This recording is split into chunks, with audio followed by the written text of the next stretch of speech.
All eyes are on Iowa with the caucuses just around the corner. But how much should we read into the results? Iowa, while taking center stage every election cycle, isn't an accurate depiction of the country in a lot of ways. Iowans are slightly more into politics than average Americans. Over 96% of Iowans eligible to vote are registered to vote, as opposed to just over 90% for the entire country according to the 2020 census. Demographically speaking, the Hawkeye State does not resemble the rest of the country that much. In fact, the Democratic Party decided the demographic makeup of the state is too far off from the makeup of the party and canceled Iowa from being its first caucus state for this election. According to the 2020 census, almost 85% of Iowa's population is white. The second biggest group is Black and African Americans, which accounts for just 4% of the state. This is a stark difference from the national breakdown with just over 60% white and 12% Black. And while the Hispanic and Latino community accounts for almost 20% of the entire country, it only makes up about 7% of the population in Iowa. The state also has slightly lower median income compared to the national average and lower percentage of people with bachelor's degree or higher.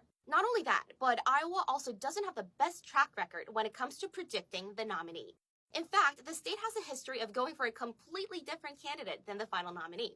For example, in the 1980 Republican caucus, Iowa went for George H.W. Bush when almost the entire country went for Ronald Reagan. And then in 1988, it went for Bob Dole when almost the entire country went for, get this, George H.W. Bush. And in the 2020 Democratic caucus, Iowa was one of two states that went for Pete Buttigieg when the country overwhelmingly went for Joe Biden and Bernie Sanders. In fact, since 1980, only half of Iowa picks ended up seizing the nomination. So despite all the attention Iowa gets every 4 years, its caucus result may not be the most significant one that sets precedent for the whole nation.